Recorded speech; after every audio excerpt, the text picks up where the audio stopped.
우리가 생을 살아가는 과정에서 짓는 많은 죄들이 있습니다. 그러한 것들 가운데서 정말 무서운 죄 가운데 하나가 시기 질투라는 죄. 여러분 어떻게 생각하십니까?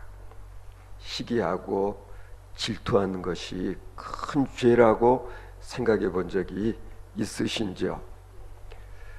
과거에 이것도 일종의 유교적인 아니면은 좀 성차별적인 그런 일이기도 하지만은 소위 칠거지약이라는 게 있었잖아요. 여자들이 시댁에서 쫓겨나도 할 말이 없는 그런 7가지 악이 있었다, 죄가 있다. 그 중에 사실은 이 시기하고 질투하는 것이라는 걸 학교 다니면서 들었던 적이 있어요.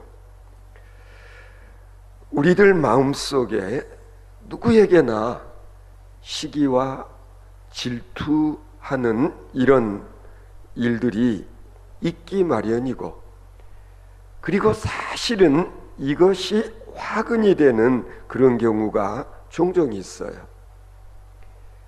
그래서 사탄 마귀는 이것을 우리를 쓰러뜨리는, 때로는 고등술책으로 사용하기도 한다, 그렇게도 말을 합니다.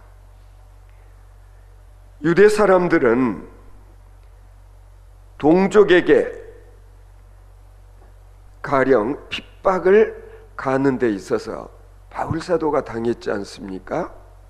왜 바울 사도가 유대인들로부터, 자기 동족들로부터 핍박을 당하고 박해를 당하지 않으면 안 되었었던가? 이건 동족의 시기와 질투 때문이었다라는 거예요. 결국 바울 사도는 이러한 것 때문에 자기 동족들로부터 목숨을 잃을 수도 있는 그런 정도의 분위기, 상황이 전개되어짐에 따라서 결국 로마 사람의 보호를 받지 않으면 안 되게 되었습니다. 로마 당국의 입장에서 바울 사도를 더 이상 예루살렘에 두었다가는 감당하지 못할 그런 일들도 생길 수 있게 되어서 야밤에 바울 사도를 가이사랴로 호송을 하게 되는 그런 일이 있었음을 지난번에 이미 말씀드린 바가 있습니다. 바울 사도를 가이사랴로 호송하는데 병사들 470명이 동원되었습니다. 여러분 대단하지 않습니까? 그러면 바울 사도가 그런 정도로 중죄인이었는가? 아니에요. 아니면은 바울 사도가 도망을 칠 그런 일들을 염려해서 이 많은 병사를 호위하도록 했나? 아니었어요. 이유는 동족인 유대인들이 바울 사도를 잡아 죽이려고 그랬기 때문에 그들로부터 바울 사도를 지키고 보호하기 위해서 이런 경호를 했다는 거예요. 지금 그들은 죄 없다고 생각되는 이 사도 바울이 억울하게 재판도 받은 일이 없이 피살되어서는 안 된다고 생각했습니다. 그래서 바울 사도를 보호하고 있는 것입니다. 사실 이 천부장이라든지 아니면 백부장의 관심은 바울을 일단은 동족들로부터 살해되는 그런 일이 없도록 지키고 보호하고자 했던 거예요. 왜냐하면 아직 바울 사도는 뭐 재판을 받지도 아니했고, 그리고 어떤 형을 선고받은 일도 없어요. 그러나 지금 바울 사도가 유대인들로부터 죽임을 당하는 그런 일이 발생한다면 바울이 어떤 신분이었죠? 로마 시민권자였단 말이에요. 그러므로 로마 시민권을 지닌 이 한 사람이 억울하게 유대인들에 의해서 죽임을 당하게 되어지면 천부장이라든지 백부장, 로마의 고급 장교들이잖아요. 자기들에게 책임을 추궁하는 그런 일이 있게 되기 까닭에 지금 바울을 야밤에 경호원들을 붙여서 가이사랴로 호송을 하는 그런 일이 발생했다라는 것을 우리가 이 사도행전에서 확인할 수가 있어요. 그래서 보면은 아까 읽어보셨죠? 편지 내용은 뭐냐면 이 편지는 천부장이 써서, 그리고 백부장에게 이 편지를 총독에게 전달하도록 그렇게 했다고 우리는 짐작을 해볼 수 있습니다. 여기 읽어보면 그렇잖아요. 예루살렘을 호위하고 그리고 보호하고 군사로 치안을 담당하는 사람이 누구냐면 천부장이에요. 그리고 이 지방 전체를 다스리고 있는 자는 누구냐면 가이사랴에 있는 로마의 총독입니다. 그래서 이 총독이 있고 그 아래에 천부장이 있고, 그리고 천부장 아래에 또 백부장이 있는 그런 행정 시스템이 그 당시에 조직이었던 것 같아요. 그래, 말씀드린 대로 지금 우리가 읽어봤던 이 편지는 천부장이 이 유대 지역을 다스리고 있는 로마의 총독에게 써서 보내는 그런 편지 글이라는 걸 알 수 있습니다. 가이사랴는 어떤 곳인가? 예루살렘은 여러분 성지순례 다녀오신 분들은 아시겠습니다만 지도를 놓고 봐도 예루살렘은 내륙에 있어요. 뭐 이참에 미국 대통령 트럼프가 이스라엘의 수도가 예루살렘이다 라는 그런 주장을 하고 미 대사관을 뭐 예루살렘으로 옮기겠다고 하는 일이 상당히 지금 중동 지역에 새로운 또 불씨가 되어질 수도 있을 것 같은데요. 예루살렘은 내륙에 있는 도시고, 그리고 가이사랴는 이것은 지중해 해안에 있는 도시로서 그 당시에 그곳을 소로마라고 부를 정도로, 그러니까 로마적인 그런 문화 도시였고, 그리고 로마의 군인들이 주재하고 있었고, 그리고 그곳에는 사실은 이전에는 유다의 분봉 왕 관저가 궁전이 있었던 그 자리에 지금은 로마의 총독이 거기에서 살면서 행정을 이렇게 집행하고 있었다고 그래요. 지금 천부장의 입장에서는 자기가 예루살렘에서 이 로마 시민권자인 바울 사도를 지키고 보호하고 그러다가 어떤 불상사가 나는 것보다는 빨리 로마 총독에게 보내서 총독이 이자를 재판을 하든지 좌우지간에 어떻게 처리를 해 줄 것을 편지에 써서 지금 보냈다는 겁니다. 이런 과정을 통해서 결국 바울 사도는 예루살렘에서 가이사랴로, 가이사랴에서 다시 로마로 호송되어지는데, 가이사랴에 가서 바울 사도가 2년을 거기서 머무른 것으로, 그렇게 우리가 이 사도행전 이 말씀들을 통해서 확인을 할 수가 있는 것입니다. 여러분, 제가 이미 말씀드리지 않았습니까? 하나님께서는 바울 사도에게 어떤 미션을 주시기 원하셨는가? 너는 장차 로마에 가서 복음을 전하게 될 것이다. 분명히 그렇게 바울 사도는 자기의 사명이 그것이라는 것을 알고 있었고, 그리고 할 수만 있으면 빨리 로마에 가서 복음 전하고자 했었는데, 참 여기 보면은요, 바울 사도가 로마로 가기는 가요. 그런데 어떤 모습으로 가게 되죠?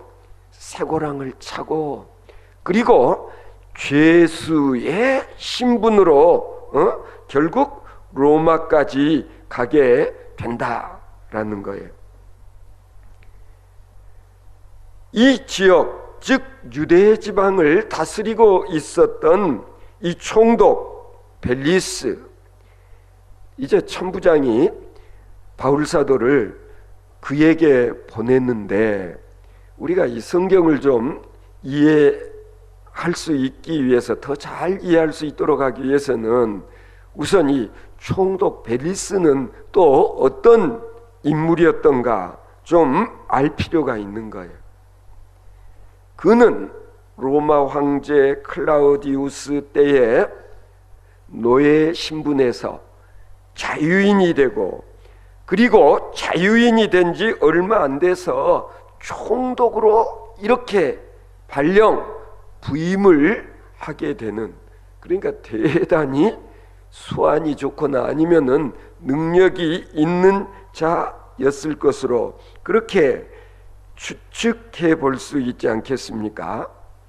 뿐만 아니라 이 벨리스 총독에게는 팔라스라고 하는 형이 있었다는 거예요. 그런데 이 형 팔라스는 로마 황제 유명한 네로의 아주 총애를 받는 그런 인물이었다는 거예요. 그래서 따지고 보면 형 덕분에 노예 신분에서 자유인이 되었고, 그리고 얼마 되지 않아서 이 유다 총독으로 부임을 하는 그런 초고속 승진을 하게 되었음을 알 수가 있는 것입니다. 벨릭스가 유대 총독이 되어진 것은 로마의 입장에서 봤을 때 이 유대라는 지역은 아주 골치 아픈 곳이었어요. 이 다스리기가 쉽지 않은 곳. 그래서 이 유대 지역으로 보내야 될 총독은 좀 잔인한 사람, 강팍한 사람. 그래서 그 지역 총독으로 가면 그냥 그 지역을 완전히 소나기에 거머쥐고 통치할 수 있는 그런 인물을 찾다 보니까 벨릭스라는 이 친구가 적임자다라고 생각을 해서 로마가 벨릭스를 유대 총독으로 보냈다라는 그런 자료들이 있어요. 로마의 역사가 타키투스가 남긴 기록에 의하면 벨릭스라는 이 인물은 노예 정신으로 왕의 특권을 행사한 사람이었다. 무슨 얘기냐 하면은요, 유대의 총독으로 부임을 했지만 황제의 권능으로 다스리지만은 구체적인 행정의 내용을 들여다보면은 노예 근성이 있었다라는 얘기예요. 왜? 출신이 노예였기 때문에. 이게 문제가 되죠. 노예였던 자를 신분을 높여 귀족을 만들어 놓았지만 이 노예 근성을 버리지 못했다는 거예요. 저는 지금까지 살아오는 과정에서 조금 늘 좀 후회스러운 일, 아니면은 내 마음대로만 될 수 있었더라면 조금 다른 길을 갔으면 좋았을 텐데 라는 일 중에 하나가 뭐냐면, 군대를 장교로 가지 못하고 사병으로 간 것. 뭐 형님처럼 ROTC를 해서 장교로 임관을 했으면은 좋았었을 텐데, 저는 공군 사병으로 군 복무를 필했는데요, 가끔 서글픈 생각이 들 때가 있었어요. 언제 제대를 하고 재수도 하고 삼수하고 그럴 때 그때는 막 학원 다니면서도 예비군 훈련 받으러 가고, 그래 예비군 훈련장에 가면은요, 이 개구리 구번만 입었다면 금세 이 사람들이 쫄병 근성이 나요. 실시간에 짤짤이 이거 하거나 아니면 여자만 지나가면 막 휘파람을 부는, 금방 쫄병으로 변하는 거예요, 사람이. 다 제대하고 그럴듯한 직장에서 일들을 하는 사람들이 예비군 훈련장에 예비 군복만 입고 딱 오면은 군대 생활할 때 쫄병의 그 모습이 그대로 드러나는데, 이게 무시무시한 겁니다. 우리는 그 근성을 쉽게 버리지를 못하는 거예요. 바로 이 벨릭스가 유대 지역의 로마 총독으로 와 있으면서도 하는 짓을 보면은 가끔은 총독답지 않은 그런 모습이 보였다라는 그런 거예요. 이제 그런 벨릭스 총독이 이 다음에 바울 사도를 어떻게 신문하고 재판을 하는가, 이 사람의 이런 내력을 알아야 우리가 이 성경 본문을 제대로 이해할 수 있게 될 것 같아서 소개해 드렸어요. 때로는 우리가 그런 말도 하잖아요. 법을 지켜야 된다.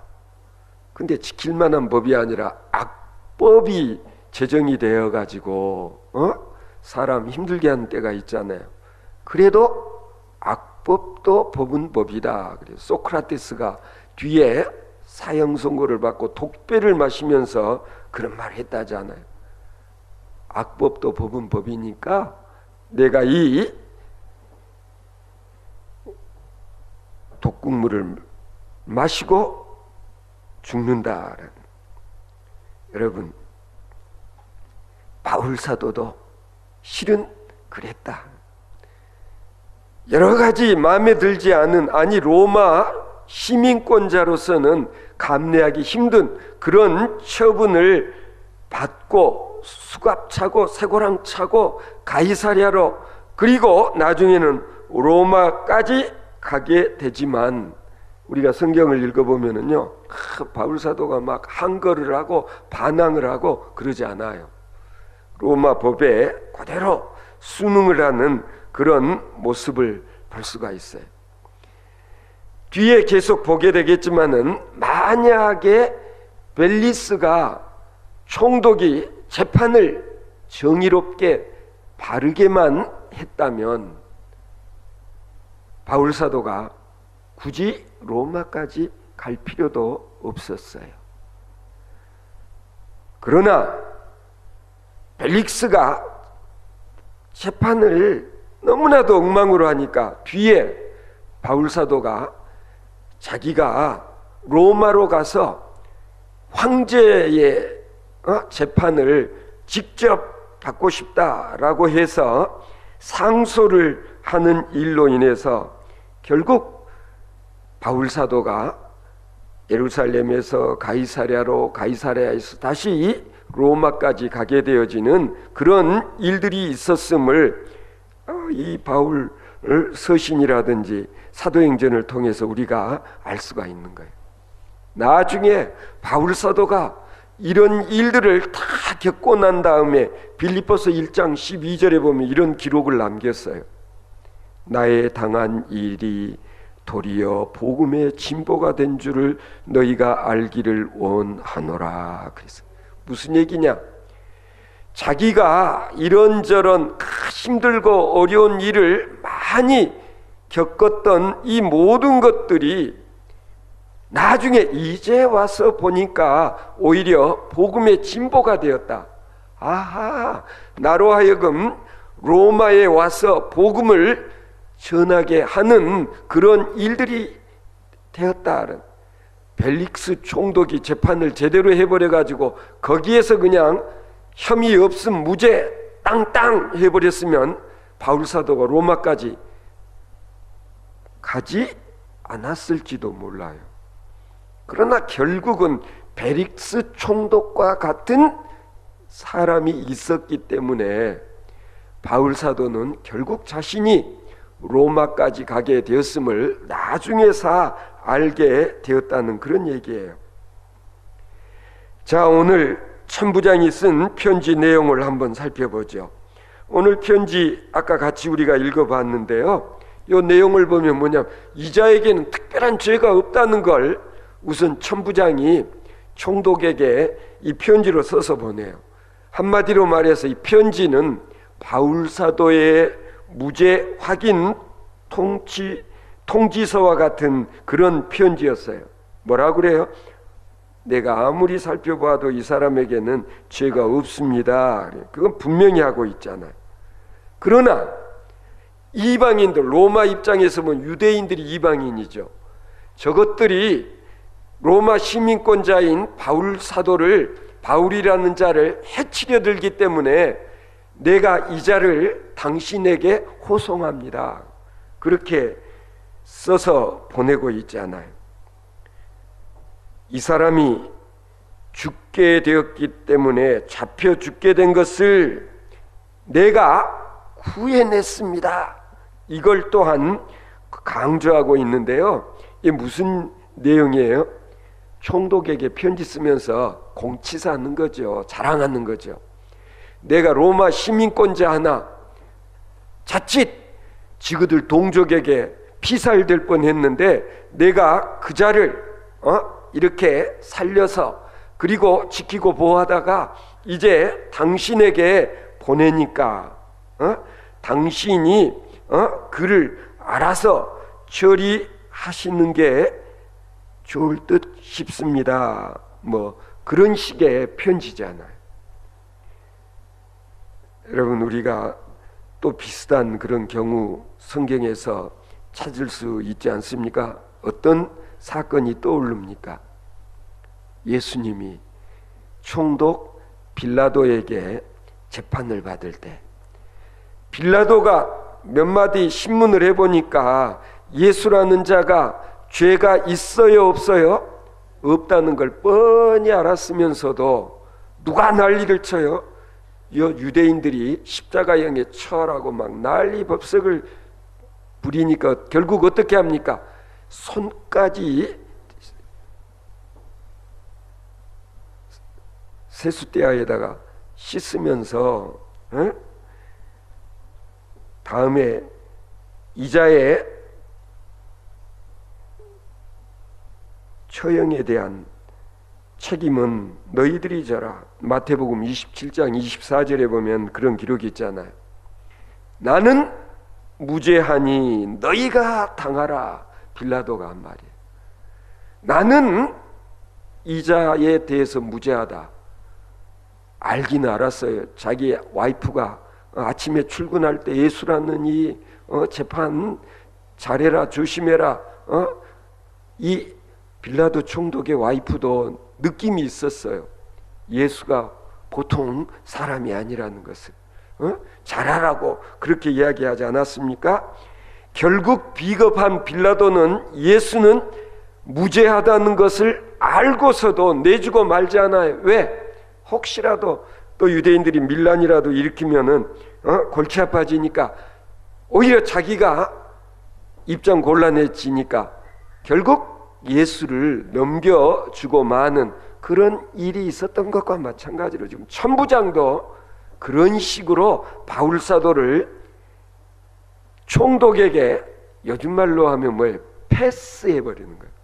그리고 자기는 할 만큼 다 했다, 이런 식이었잖아요. 우리는 이 사건을 보면서 이 점 한 가지가 참 아쉽다. 천부장의 입장에서 봤을 때는 예수를 직접 신문하기도 하고, 그리고 자기가 예수님을 만날 수 있는 기회를 가졌다는 거, 이거 일생일대에 얼마나 좋은 기회였을까. 무슨 기회? 예수를 만나 예수를 구주로 영접하고, 그리고 구원을 받을 수 있는 절호의 찬스를 놓치고 말았잖아요. 세상에. 그래서 말입니다마는 며칠 전에도 그런 이야기 사석에서도 했었는데요, 구원받을 자와 구원받지 못할 자는 정해져 있는 것처럼 느껴질 때가 많잖아요. 그렇잖아요. 내가 그렇게 기도하고 막 전도하고 복음을 설명하고 전해주 그런 시도를 했는데 시도 안 맥히는 사람이 있어요. 그렇잖아요. 그런데 어떤 사람은 교회 한번 나오시죠. 교회 나오면 좋습니다. 그래요? 다음 주일에 나갈게. 어떤 사람은 그냥 쉽게 전도가 되는 사람이 있는데, 어떤 사람은 뭐 이 관계전도다 뭐다 공을 들여도 안 되는 사람이 있어요. 그래서 칼빈이라는 신학자는 애정론이라는 것을 이야기하지 않았을까. 꼭 구원받을 자와 구원받지 못할 자는 미리 다 정해져 있는 것 같다. 천부장을 봐라, 백부장을 봐라. 그들은 예수를 그렇게 가까이 접하고, 아니 로마 바울 사도를 통해서 분명히 복음도 전해 들었을 터인데 그 기회를 놓치고 말았다라는. 만일에 이 천부장이 예수를 십자가에 처형하는 현장에 있었던 백부장처럼 예수가 하나님의 아들 그리스도라는 것을 고백하고, 그리고 구원을 얻게 되었으면 얼마나 좋았을까. 근데 이자에게는 하나님을 믿는 그런 마음이 없어요. 오늘도 아까 여기 지나가던 분 잠깐 들어와서 차 한잔 마시고 갔는데 잠깐 대화를 나눠봤는데, 자기는 특정한 종교에 매이고 싶어 하지 않는다. 자기는 무종교, 종교에 경계가 없다고 생각한다. 그러니까 뭐 불교도 기독교도 유교도 다 오케이, 이런 식의 사고를 가지고 있다는 것을 몇 마디 이야기해 보니까 알 수 있었어요. 이런 사람 전도하기 참 쉽지 않아요. 사도 바울이 다메섹으로 갈 때 자기가 경험한 놀라운 사건 아마 간증했을 텐데도 이 사람들은 그걸 듣고 예수를 믿을 수 있는 기회를 놓치고 말았다라는 점에서 참으로 안타까워요. 단지 하나 이 천부장이 이 편지에서 역할을 한 게 있다면 그게 뭐냐? 바울 사도는 무죄하다. 이 사람은 죄 없는 사람이다 라는 것 하나 밝힌 것 외에는 이 사람이 한 일도 없고 좋은 기회도 놓치고 말았다. 그래서 사도 야고보는 이렇게 말씀한 바가 있습니다. 선을 행할 줄 알고도 행치 아니하면 죄니라 그랬어요. 복음을 전해 듣고 기회가 주어졌지만서도 그것을 통해서 거듭나지 못하면 이보다 더 안타까운 일이 어디 있겠습니까?